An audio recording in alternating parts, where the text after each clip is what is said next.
Hello विद्यार्थी मित्रांनो, नमस्कार. तुमच्या सगळ्यांचं स्वागत आहे आपल्या या स्पेशल क्लासमध्ये. आजचा जो क्लास आहे तो खूप जास्त महत्त्वाचा असणार आहे, कारण संपूर्ण महाराष्ट्रातला जो कोणताही विद्यार्थी MPSCतून राज्यसेवा परीक्षेची तयारी करताय त्याला हे माहीत असलं पाहिजे की आपण ज्या पदासाठी तयारी करतोय त्या पदाची जी नेमणूक आहे ती कुठे होते, त्या पदासाठीचा जो पगार आहे तो पगार काय असतो आणि त्या पदाचं जे प्रमोशन आहे, पुढील प्रमोशन, ते प्रमोशन काय असतं. ठीक आहे, तर हे सगळं आपल्याला माहीत असलं पाहिजे. म्हणून हे जे लेक्चर आहे हे लेक्चर केवळ आणि केवळ या गोष्टीसाठी आपण घेतोय. ठीक आहे, या लेक्चरमध्ये सगळे पदं, त्याचं प्रमोशन काय होतं, त्याची नेमणूक कुठे होते आणि त्याची वेतन श्रेणी काय आहे हे सगळं आपण या ठिकाणी पाहणार आहे. तर तुमच्या सगळ्यांचं स्वागत आहे. तत्पूर्वी एक अत्यंत महत्त्वाची गोष्ट की जर तुम्ही राज्यसेवा परीक्षेची तयारी करत असाल तर आम्ही इतिहास हा ऑप्शनल तुमच्यासाठी आणलेला आहे. मी स्वतः इतिहास हा ऑप्शनल जो आहे तो घेतो. ठीक आहे, तर इतिहास हा ऑप्शनल जो आहे तो तुमचा सुरू होणार आहे 1 जानेवारीपासून. ठीक आहे, तर तुम्ही याला एनरोल करू शकता. इतिहास ऑप्शनलला एनरोल करण्यासाठी आपला हा मोबाईल नंबर आहे, त्या मोबाईल नंबरवर तुम्ही मला मेसेज करू शकता. ठीक आहे, याच्यावर तुम्ही मला एक साधा मेसेज टाका, तुम्हाला हिस्ट्री ऑप्शनलला एनरोल करता येणार आहे. त्यानंतर आपली राज्यसेवा परीक्षेची जी ॲड आहे ती आलेली आहे आणि त्याच्यासाठी आपली MPSCची जी बॅच आहे ती सुरू झालेली आहे. मराठीतून ही पूर्णपणे बॅच आहे. ही बॅच जर तुम्ही केली तर UPSCच्या परीक्षेची सुद्धा तयारी तुम्ही करू शकता. सगळे विषय या बॅचमध्ये आम्ही तुम्हाला शिकवणार आहे.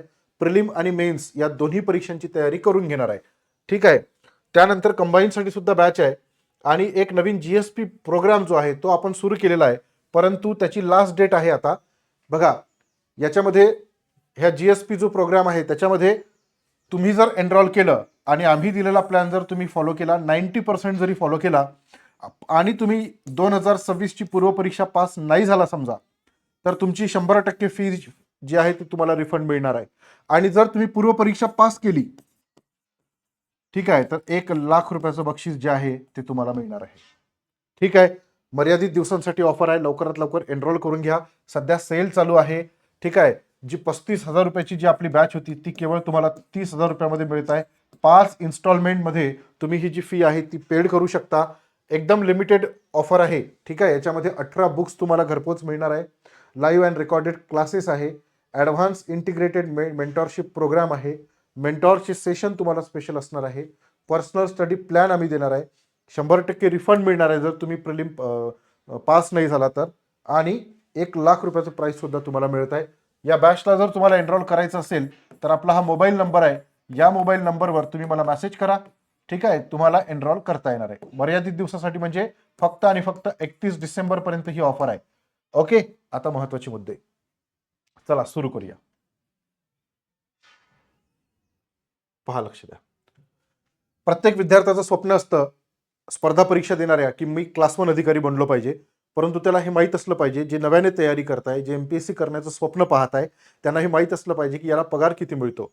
ओके, नेमणूक कुठे होते. तर पहिलं पोस्ट सगळ्यात महत्त्वाची जी आहे, MPSCतली सगळ्यात मोठी पोस्ट, उपसंचालक किंवा प्रकल्प अधिकारी, एकात्मिक आदिवासी विकास, श्रेणी उपायुक्त गट अ. बघा, याची जी S23 वेतन श्रेणी जी आहे ती याला लागू आहे. याचं जे बेसिक आहे ते आहे 67,700 टू 2,08,700 रुपये, म्हणजे 67,000चं याचं बेसिक आहे. महाराष्ट्रामध्ये कुठेही तुमची जी अपॉइंटमेंट आहे ती केल्या जाऊ शकते. असं काही नाही की फक्त पुण्यालाच होईल किंवा मुंबईला होईल. तुमची अपॉइंटमेंट कुठेही केल्या जाऊ शकते.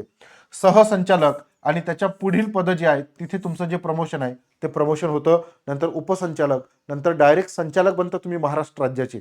म्हणजे इतकी जबरदस्त पोस्ट आहे, सगळ्यात मोठी पोस्ट आहे ही. आलं का लक्षात. त्यानंतर दुसरी जी पोस्ट आहे ती उपजिल्हाधिकारी आहे, गट अ, क्लास 1 अधिकारी आहे. S20 ग्रेड पे आहे. बघा, याच्यापेक्षा मोठा ग्रेड पे आहे. हा S23 आहे, हा S20 आहे. याचा 56,100 रुपये याचं जे बेसिक पेमेंट आहे ते बेसिक पेमेंट आहे. आणि पहिलं पेमेंट जे आहे ते जवळपास 90,000च्या आसपास जातं, 85 ते 90,000च्या आसपास. महाराष्ट्रात कुठेही याची अपॉइंटमेंट केल्या जाऊ शकते, नियुक्ती महाराष्ट्रात कुठेही होऊ शकते. ठीक आहे, आणि उपजिल्हाधिकाऱ्यांच्या पुढील पद म्हणजे पुढचं प्रमोशन जे आहे ते 15 वर्षामध्ये तुम्हाला IAS हे जे केडर आहे ते इथून मिळतं. त्यानंतर पुढची जी पोस्ट आहे ती आहे ड्रीम पोस्ट पोरांची, ACP किंवा DYSP ही. ठीक आहे, आता डेप्युटी कलेक्टरचं आणि DYSPचं जे पेमेंट आहे ते सारखं आहे, काहीच फरक नाही आहे. फक्त ही जी पोस्ट आहे डेप्युटी कलेक्टरची ती प्रशासकीय पोस्ट आहे आणि ACP ला डेप्युटी कलेक्टरला सॅल्यूट मारावा लागतो, कारण तो दंडाधिकारी असतो म्हणून तो सॅल्यूट मारतो. महाराष्ट्रामध्ये कुठेही तुमची जी पोस्ट आहे, नेमणूक आहे, ती होऊ शकते. असं काही नाही की मुंबईला किंवा पुण्यालाच होईल, ग्रामीण भागामध्ये सुद्धा होऊ शकते, तेव्हा त्याला DYSP असं म्हणतात. ओके. आणि पोलीस अधीक्षक जे आहे, या पोलीस अधीक्षक म्हणून तुम्हाला पुढे त्याचं जे प्रमोशन आहे ते मिळतं. 15 वर्ष तुम्हाला प्रमोशन मिळण्यासाठी लागतात जवळपास. ठीक आहे. IPS म्हणून पुढे सहाय्यक राज्यकर आयुक्त क्लास 1, याची सुद्धा S20, म्हणजे जेवढं पेमेंट DYSPचं आहे तेवढंच याचं पण आहे. महाराष्ट्रात कुठेही नेमणूक केल्या जाऊ शकते. आणि राज्यकर उपायुक्त, नंतर सह आयुक्त, नंतर आयुक्त, हे जे पद आहे त्याच्यावर तुमचं प्रमोशन होऊ शकतं. तुमची महाराष्ट्रात कुठेही तुमची बदली जी आहे ती होऊ शकते. त्यानंतर उपनिबंधक, बरेच दिवस झाले ही जागा आल्या नाही. क्लास 1ची पोस्ट आहे, S20 ग्रेड पे आहे. ठीक आहे. म्हणजे क्लास 1 ज्या पोस्ट आहे त्यांचा जवळपास सगळं सारखं पेमेंट आहे, फक्त ही जी पोस्ट आहे याचंच पेमेंट थोडं जास्त आहे. महाराष्ट्रात कुठेही अपॉइंटमेंट केल्या जाऊ शकते. आणि सहनिबंधक सहकारी संस्था याची आणि त्याच्या पुढची जी पोस्ट आहे त्याच्यावर तुमचं प्रमोशन होऊ शकते. ठीक आहे. त्यानंतर उपमुख्य कार्यकारी अधिकारी तसेच गट विकास अधिकारी म्हणजे BDO क्लास 1, BDO क्लास 1, तर यांची सुद्धा पेमेंट जे आहे ते सेम आहे. डेप्युटी कलेक्टर एवढंच पेमेंट आहे. जिल्हा परिषदा ज्या आहे त्या ठिकाणी तुमची अपॉइंटमेंट होते. ठीक आहे. महाराष्ट्रात कुठेही तुमची अपॉइंटमेंट केल्या जाऊ शकते. पुढचं जे प्रमोशन आहे ते पुढचं प्रमोशन तुम्हाला IAS म्हणून मिळतं. तर हे जे पोस्ट आहे 6व्या क्रमांकाची आणि 2ऱ्या क्रमांकाची, त्याच्यामध्ये तुमचं प्रमोशन IAS म्हणून होतं पुढे. ठीक आहे. त्यानंतर पुढे जाऊया. आता बघा, सहाय्यक संचालक महाराष्ट्र वित्त लेखा सेवा गट अ. आता याचं जे पेमेंट आहे त्याला सुद्धा S20 ग्रेड पे आहे. 56,100 रुपये इतकं बेसिक आहे. क्लास 1चं बेसिक सेम आहे. नेमणूक महाराष्ट्रामध्ये कुठेही केल्या जाऊ शकते. आणि महाराष्ट्र वित्त व लेखा गट अ आणि त्याच्या पुढची जी पेमेंट प्रमोशन आहे ते प्रमोशन तुम्हाला मिळेल. म्हणजे तुम्ही जी फायनान्शियल सर्व्हिसेस आहे महाराष्ट्रातल्या तिथल्या मोठ्या पदांवर तुम्हाला प्रमोशन मिळते. ओके. त्यानंतर नगरपालिका मुख्याधिकारी, सगळ्यात क्रीम पोस्ट आहे. म्हणजे मुलं डेप्युटी कलेक्टर झाले त्याच्यानंतरही हे या पोस्ट मिळवण्यासाठी पुन्हा परीक्षा देतात, कारण नगरपालिका आहे आणि नगरपालिकामध्ये प्रचंड पैसा आहे. ठीक आहे. असं म्हणायला नाही पाहिजे, पण बरेचसे पोरं जे आहे ते पहिला प्रेफरन्स टाकतात. याचं सुद्धा पेमेंट 56,100 आहे. नगरपालिका आणि नगर परिषदा म्हणजे ज्या गट अ नगर परिषदा आहे किंवा महानगरपालिका आहे तिथे यांची अपॉइंटमेंट जी आहे ती केल्या जाते. आणि नगरपालिका किंवा नगर विकास विभाग जो आहे तो महाराष्ट्राचा, त्या विभागामध्ये वरचे जी पोस्ट आहेत ते त्यांना मिळतात. ठीक आहे. उपायुक्त, मग आयुक्तापर्यंत सुद्धा ते पोहोचू शकतात. ठीक आहे. आणि यांची जी नेमणूक आहे ती महाराष्ट्रात कुठेही केल्या जाऊ शकते. मोस्टली जिल्ह्याच्या ठिकाणी असते. जे मोठे मोठे जिल्हे आहेत जिथे अ दर्जाच्या नगरपालिका आहे, महानगरपालिका आहे, तिथे याची पोस्टिंग होते. तालुक्याच्या ठिकाणी ही पोस्ट नाही आहे. आलं का लक्षात? तर प्रश्न काय आहे की नगरपालिका मुख्याधिकारी क्लास 1 जबरदस्त पोस्ट आहे. ठीक आहे. ड्रीम पोस्ट आहे बऱ्याचशा पोरांची. तुम्हाला भरपूर विकासात्मक कामं जे आहे ते इथे करता येतात. ओके. त्यानंतर अधीक्षक राज्य उत्पादन शुल्क, 1 किंवा 2 जागा निघतात. तेही दरवर्षी नाही निघत, अधेमध्ये कधीतरी निघतात. तुम्हाला एक गोष्ट सांगतो बघा, ह्या सगळ्या पोस्ट ज्या आहे त्या जिल्ह्या लेवलच्या पोस्ट आहे, परंतु त्याच्यावरती एक मोठा अधिकारी असतो. डेप्युटी कलेक्टरच्या वर कलेक्टर असतो, DYSPच्या वर पोलीस अधीक्षक असतो जिल्ह्यामध्ये. परंतु ही एकमेव पोस्ट आहे की हा पूर्ण जिल्ह्याचा बॉस असतो, एक्साइज डिपार्टमेंटचा बॉस. आणि ही पोस्ट MPSCतून भरला जाते. महाराष्ट्रामध्ये कुठेही तुमची अपॉइंटमेंट केला जाऊ शकते. पगार हा जेवढा डेप्युटी कलेक्टरचा असतो तेवढाच याचाही पगार असतो. पर याचं प्रमोशन पुढे उपायुक्त, त्यानंतर आयुक्त म्हणून सुद्धा त्याचं प्रमोशन होते. एक्साइज डिपार्टमेंटचा आयुक्त म्हणजे काय साधी पोस्ट आहे का? नाही आहे. आपल्याला काय वाटते की डेप्युटी कलेक्टरच खूप खतरनाक पोस्ट आहे, असं नाही आहे. त्याच्याही पेक्षा डेंजर पोस्ट आहेत. पण डेप्युटी कलेक्टरला ग्लॅमर आहे, कारण तो पूर्ण उपविभागाचा प्रमुख असतो. सगळे डिपार्टमेंट त्याच्या अंडरमध्ये असतात आणि म्हणून त्याला ते ग्लॅमर आहे. पुढे प्रमोशन IAS म्हणून होतं, ते सुद्धा एक ग्लॅमर आहे. पण हे सुद्धा जोरदार पोस्ट आहे. बरेचसे विद्यार्थी जे आहेत ते पहिला प्रेफरन्स टाकतात या पोस्टला. कळलं का? Very good. त्यानंतर शिक्षणाधिकारी महाराष्ट्र शिक्षण सेवा, ही सुद्धा S20 ग्रेड पे असलेली पोस्ट आहे. 56,100 याचं बेसिक आहे. जेवढं पेमेंट डेप्युटी कलेक्टरला आहे तेवढंच पेमेंट जे आहे ते शिक्षण अधिकाऱ्याला सुद्धा आहे. महाराष्ट्रात जिथे जिथे जिल्हा आहे तिथे तिथे तुमची अपॉइंटमेंट केल्या जाऊ शकते. ठीक आहे. पुढचं प्रमोशन शिक्षण उपसंचालक आहे आणि तुम्ही पुढे संचालकापर्यंत जाऊ शकता. ठीक आहे.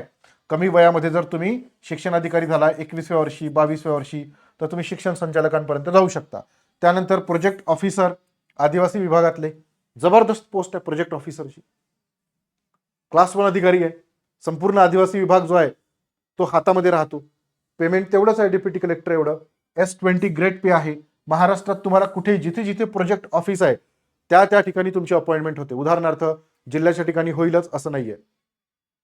पांढराकोड्याला प्रोजेक्ट ऑफिस आहे, अमरावती जिल्ह्यामध्ये धारणीला प्रोजेक्ट ऑफिस आहे, तर तुम्हाला तिकडे तुमची जी अपॉइंटमेंट आहे ती होऊ शकते. ओके. नंतर तुम्ही उपसंचालक किंवा संचालक आदिवासी विभागातले होऊ शकता.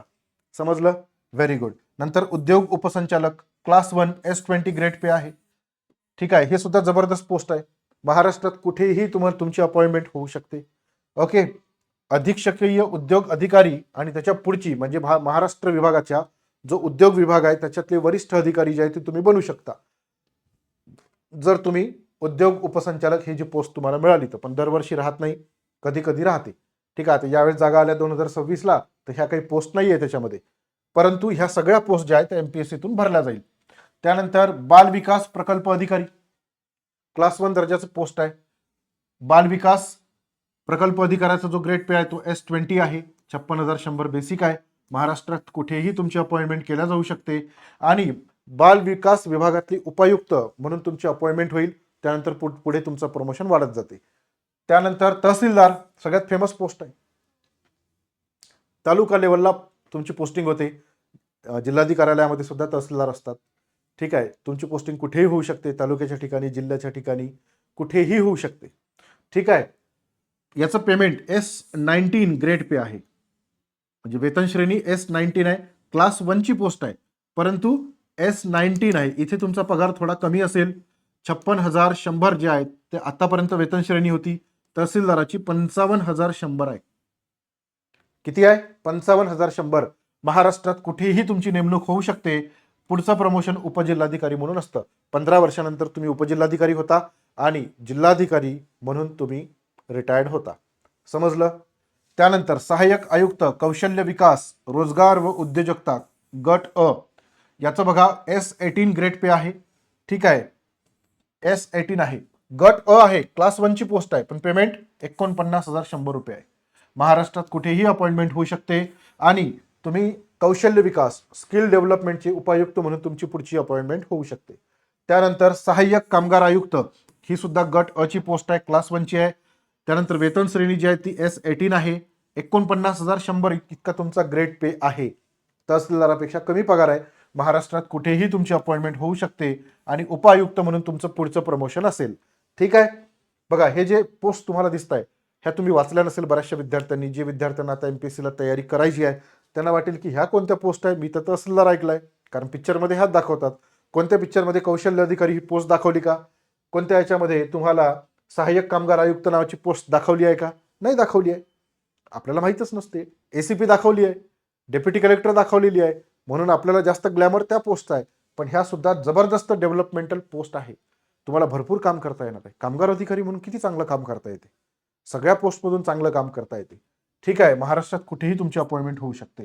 त्यानंतर सहाय्यक प्रादेशिक परिवहन अधिकारी ARTO ही सुद्धा क्लास 1 ची पोस्ट आहे, परंतु ग्रेड वेतन श्रेणी S16 आहे. 44,900 ते 1,42,400, म्हणजे याचा पगार जो आहे तो वरच्या पोस्टपेक्षा कमी आहे. पण आता पगाराकडे कोण पाहणार आहे? ARTO झाल्यानंतर सहाय्यक प्रादेशिक परिवहन अधिकारी महाराष्ट्रात कुठेही त्याची अपॉइंटमेंट होऊ शकते आणि उपप्रादेशिक परिवहन अधिकारी म्हणून त्याचं प्रमोशन होऊ शकते. ठीक आहे, लक्षात आलं? Very good. तर हे त्याचे पगार आहे. महाराष्ट्रामध्ये कुठेही अपॉइंटमेंट होऊ शकते. RTO तर तुम्हाला माहितच आहे, जबरदस्त पोस्ट आहे. त्यानंतर उपशिक्षण अधिकारी महाराष्ट्र शिक्षण सेवा गट ब, शिक्षण अधिकाऱ्याच्या खाली उपशिक्षण अधिकारी 47,600 ग्रेड पे आहे. S17 चा ग्रेड पे आहे. बेसिक 47,600. महाराष्ट्रात जिल्ह्याच्या ठिकाणी कुठेही तुमची अपॉइंटमेंट होऊ शकते आणि पुढचं प्रमोशन शिक्षण अधिकारी म्हणून आहे. ठीक आहे, पुढचं प्रमोशन काय आहे? शिक्षण अधिकारी. शिक्षण अधिकाऱ्याचा नेहमी संबंध येतो की नाही? नेहमी संबंध येतो. ठीक आहे, पुढं मंत्रालयीन विभागातील कक्ष अधिकारी गट ब 47,600 ग्रेड पे आहे. S17 चा 47,600 बेसिक आहे. S17 चा ग्रेड पे आहे. फक्त आणि फक्त मुंबईमध्ये अपॉइंटमेंट होते मंत्रालयामध्ये आणि अवर सचिव आणि त्याच्या पुढची पदं जी आहे ती तुम्हाला मिळतात. ही मंत्रालयातल्या पोस्ट आहे. ठीक आहे. महाराष्ट्र लोकसेवा आयोगाच्या कार्यालयातील कक्ष अधिकारी, त्याचं सुद्धा 47,600 ग्रेड पे आहे. सॉरी बेसिक आहे. S17 ग्रेड पे आहे. फक्त नवी मुंबई जिथे महाराष्ट्र लोकसेवा आयोगाचं ऑफिस आहे तिथे तुमची अपॉइंटमेंट होते. अवर सचिव आणि पुढचं प्रमोशन तुम्हाला मिळते. ठीक आहे. त्यानंतर लेखा अधिकारी महाराष्ट्र वित्त व लेखा विभाग ग्रुप ब गट ब S16 चा ग्रेड पे आहे. 44,900 रुपये इतकं त्याचं बेसिक आहे. आणि महाराष्ट्रात कुठेही तुमची अपॉइंटमेंट केल्या जाऊ शकते. पुढचं प्रमोशन महाराष्ट्र आणि वित्त लेखा अधिकारी गट अ म्हणून तुमचं केलं जाऊ शकते. ठीक आहे. त्यानंतर इन्स्पेक्टर म्हणजे सुप्रिटेंडंट, इन्स्पेक्टर, प्रमाणित शाळा, संस्था, रचना, कार्यपद्धती अधिकारी गट ब S15 चा ग्रेड पे आहे. 41,800 इतकं बेसिक आहे. महाराष्ट्रात कुठेही तुमची अपॉइंटमेंट होऊ शकते. आता यांचं काम काय आहे? महिला विकास विभागातले अधिकारी, शाळांचे इन्स्पेक्टर म्हणून तुमची अपॉइंटमेंट केल्या जाऊ शकते. महिला आणि बालविकास अधिकारी, उपमुख्य कार्यकारी अधिकारी म्हणून तुमचं पुढचं प्रमोशन होऊ शकते जर तुम्ही हे अधिकारी झालात तर. आणि हे जे तुमचे पगार आहे हे दर वर्षी वाढतात. तुमचं TA DA वगैरे सगळं वाढत असतं. ठीक आहे. तुमचे भत्ते जे आहे ते वाढत असतात. त्यानंतर दर 10 वर्षाने एक पुढचा वेतन आयोग जो आहे तो तुम्हाला लागू होतो. त्यानंतर जॉबची जी सिक्युरिटी आहे ती तुम्हाला मिळते. ठीक आहे. तुम्हाला नोकरीहून कोणी काढणार नाही तुम्ही जर प्रामाणिक काम केलं तर. इतकी जबरदस्त सिक्युरिटी असते. मान पान सन्मान विशेषण क्रियापद सगळं तुम्हाला मिळतं. आहे की नाही? काही करायची गरज आहे का? नाही. त्यानंतर सहाय्यक गटविकास अधिकारी BDO S15 grade pay 41,800 basic. महाराष्ट्रात कुठेही अपॉइंटमेंट होते. पंचायत राज सिस्टम जी आहेत त्या पंचायत राज व्यवस्थेमधलं हे पोस्ट आहे BDOची. महाराष्ट्र विकास सेवा गट अ म्हणजे BDO गट अ म्हणून तुमचं प्रमोशन होते. ठीक आहे. तर हा सहाय्यक गट विकास अधिकारी म्हणजे BDO आहे. आलं लक्षात? Very good. त्यानंतर मुख्य अधिकारी नगरपालिका, ज्या ब वर्ग नगरपालिका आहे किंवा क वर्ग नगरपालिका आहे तिथे हा मुख्य अधिकारी नगरपालिका गट ब म्हणजे क्लास 2 चा अधिकारी जो आहे त्याची अपॉइंटमेंट केलं जाते. त्याचं जे बेसिक आहे ते 41,800 आहे. ग्रेड पे किती आहे? S15. वेतन श्रेणी कोणती आहे? S15 वेतन श्रेणी. सगळ्या नगरपालिका मग तालुक्याच्या ठिकाणी तुमची अपॉइंटमेंट होऊ शकते. पुढचं प्रमोशन मुख्याधिकारी नगरपालिका गट अ म्हणून तुमचं होईल. आलं लक्षात? लक्षात आलं? काही डाऊट आहे कोणाच्या मनामध्ये? Very good, very good. चला पुढे जाऊ. सहाय्यक निबंधक सहकारी संस्था याचं गट अ पोस्ट आपण पाहिली.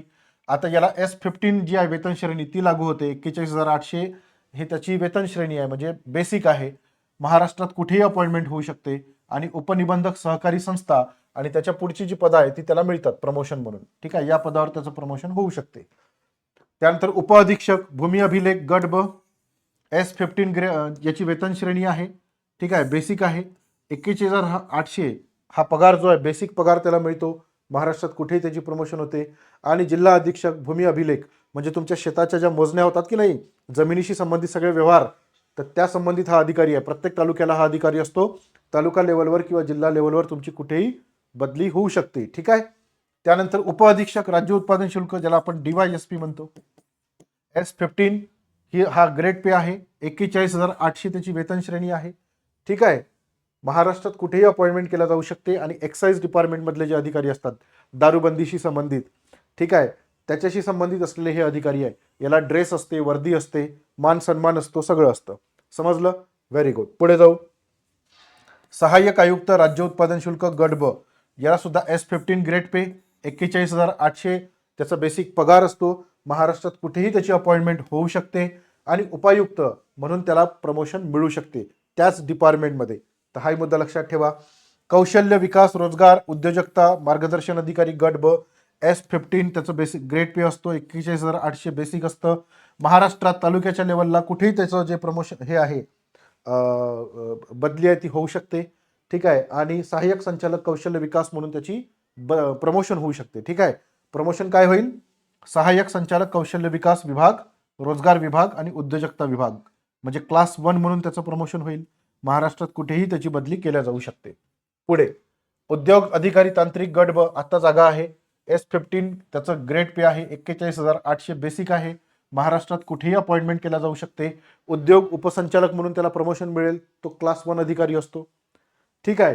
त्यानंतर सरकारी कामगार अधिकारी गट ब S15 ग्रेड पे म्हणजे जे ग्रुप B च्या ज्या पोस्ट आहेत त्याला सगळ्यांना जवळपास S15 हा ग्रेड पे आहे. ठीक आहे. महाराष्ट्रात कुठेही याची जी नेमणूक आहे ती होऊ शकते. सहाय्यक कामगार आयुक्त म्हणून त्याची प्रमोशन होऊ शकते. ठीक आहे. त्यानंतर सहाय्यक प्रकल्प अधिकारी, सांख्यिकी अधिकारी, प्रशासकीय अधिकारी, संशोधन अधिकारी, गट ब S15 ग्रेड पे 41,800 बेसिक, महाराष्ट्रात कुठेही त्याची अपॉइंटमेंट होऊ शकते. आदिवासी विभागातले जे प्रकल्प अधिकारी आहे म्हणून त्यांना प्रमोशन मिळू शकते. हे आदिवासी विभागातले अधिकारी आहे. महाराष्ट्रात आदिवासी विभाग आहे, मंत्रालय आहे, त्या मंत्रालयातले सगळे हे महत्वाचे अधिकारी आहे. पुढे सहाय्यक प्रकल्प अधिकारी शिक्षण, गट ब S15 ग्रेड पे 41,800 बेसिक, महाराष्ट्रात कुठेही अपॉइंटमेंट केला जाऊ शकते. सहाय्यक आयुक्त म्हणून त्याचं प्रमोशन होऊ शकतं. ठीक आहे. त्यानंतर फेमस पद आहे नायब तहसीलदार, त्याला S14 ग्रेड पे आहे. 38,600 इतकं त्याचं बेसिक असतं.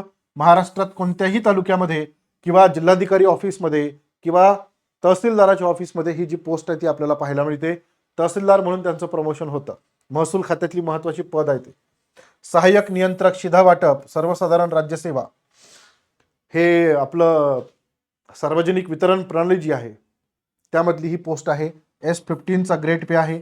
41,800 बेसिक आहे. महाराष्ट्रात कुठेही अपॉइंटमेंट होऊ शकते.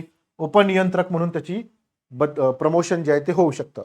नंतर निरीक्षक अधिकारी, पुरवठा निरीक्षक अधिकारी, गट ब S14चा ग्रेड पे 38,600 बेसिक, महाराष्ट्रात कोणत्याही तालुक्यामध्ये याची नेमणूक होऊ शकते आणि सहाय्यक जिल्हा पुरवठा अधिकारी म्हणून त्याचं प्रमोशन होऊ शकते. ठीक आहे. तर एकूण किती पदं आहे? एकूण 36 पोस्ट MPSCच्या राज्यसेवा परीक्षेतून भरल्या जातात. किती? 36. ठीक आहे. याच्यामध्ये एकूण किती पोस्ट ज्या आहेत त्या गट ब च्या आहे बघा. 1 2 3 4 5 6 7 8 9 10 11 12 13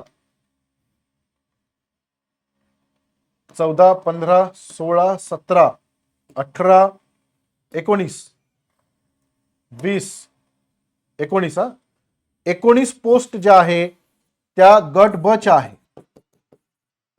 ठीक आहे. गट ब च्या आहे आणि उरलेल्या ज्या पोस्ट आहे त्या गट अ च्या आहे. ठीक आहे. म्हणजे एकूण किती? 13 पोस्ट.